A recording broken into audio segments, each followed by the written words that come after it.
please welcome Perfect. Traveseo. Traveseo. Yes, I love Yeah. it. He created Maxwell Park. I actually named this park after my dear friend Max. So he is my buddy who actually introduced me to Horizons. I've actually only had Horizons for about, I think, 3 weeks now, so I'm very, very new. Nice. I remember him like messaging me and being like, hey, you gotta try Horizons. It's like really cool. There's all these worlds that you can explore and create aspects. So I was okay, first build.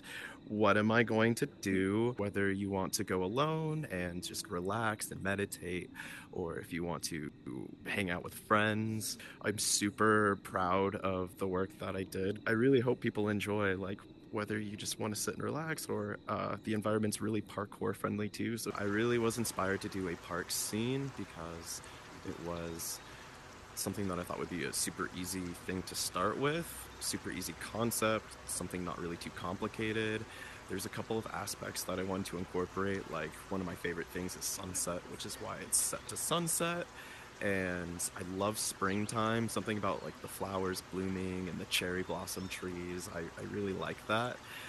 So I wanted to incorporate all of those things, which is kind of what really immerses you in. I love the soft color palette and how it blends into the sunset. Like, you did a really great job choosing your colors and putting it together. It's really nice. I'm a pretty colorful person, but I also know how to set limits. So when it came to specific color palettes, like whether it be like the grassy areas, the rock areas, the individual rocks that you see, I wanted to have no more than 2 or 3 colors so that it wasn't necessarily overwhelming to the eye. Also worked a lot with doing little tedious things, like all the individual rocks that you see around have been individually duplicated, recolored, reshaped so that one rock doesn't look like the other. Fortunately for me, I live in an area where there's a bunch of mountains and rivers and creek sides and things, so I could take all those things that I see around me and kind of incorporate those aspects into what you see before you. So I focused on, for starters, this back mountain here. This sun that you see before you originally actually wasn't a sun. It was going to be like a brown hill, but I had the idea of the sun coming down right at sunset, so I decided to change it, and I have no regrets there. The second thing I really wanted to focus on was this waterfall that you see here, so that was probably the second thing that I was able to build here. And I really wanted to challenge myself because a lot of waterfalls that I've seen in the different worlds are more squared. So I really wanted to kind of like do something different and round it out and try something new. So and then I was also experimenting with textures. So thankfully for me, since I'm brand new, I happened to come in right when textures got updated in. So I decided to experiment, and this, believe it or not, is actually wood texture just painted blue, and it gives off this perception of like this drippy, watery effect.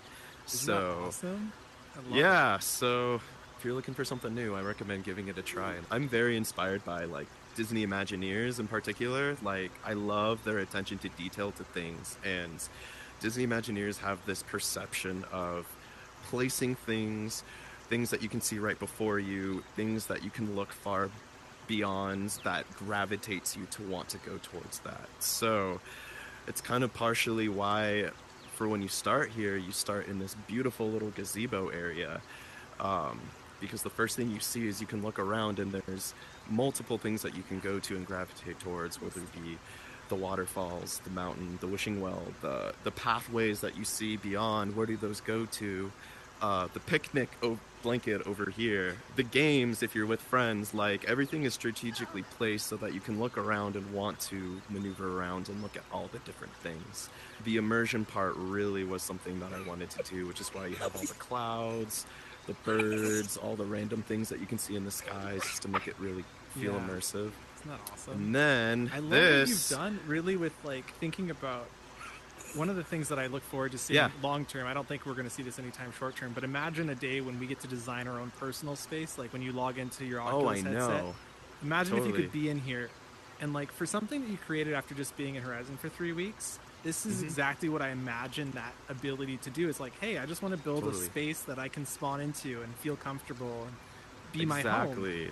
And I love that that's what this feels like. It feels like you're home and you just invited us in to check it out. I just love it. That's exactly what I was wanting too. It's funny that you mentioned that because of the whole personal space thing. Like, I had this thought in my head with the park, like, what does my personal space look like? Like, what does my happy place look like? How can I recreate that into a virtual environment? And I think a lot of that was incorporated into this build. So I was really happy with the results of it. This build really was to challenge myself to see how much I could build, and after 98% object capacity, I could tell you I pretty much reached that limit.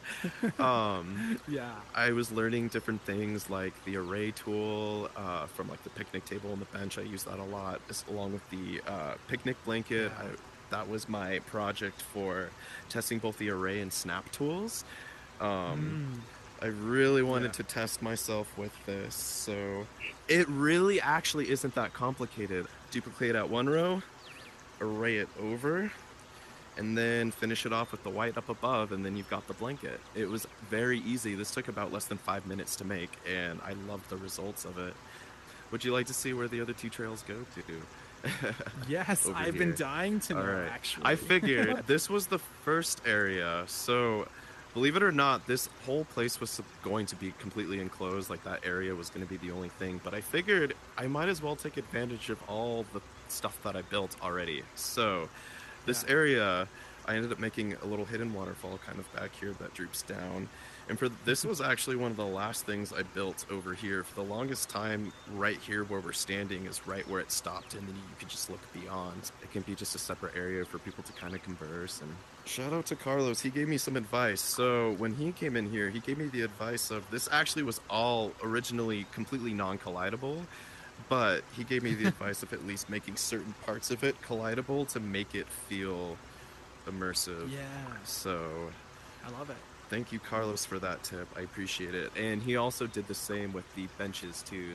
Apparently, it is a thing that Horizon builders love to have the Zelda-style, like, hidden waterfall, what's behind it.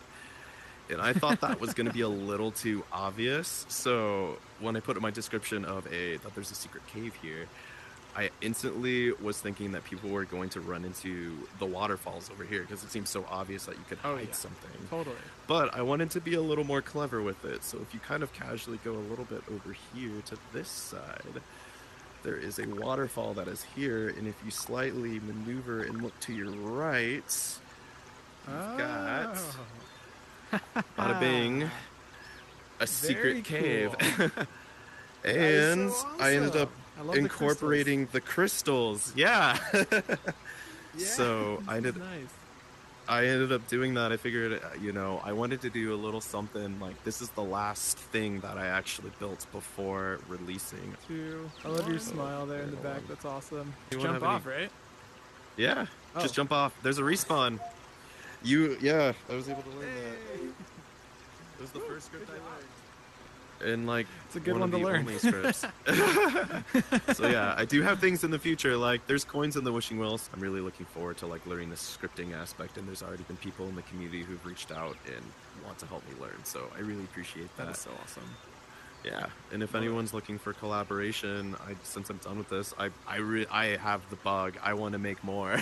Sweet. Thank you all so much for coming. I really appreciate it. Yes. Make sure if you really enjoyed it, give it a like. Let people know about it. I would really appreciate that. 3, 2, 1. All right, shall we? Bye.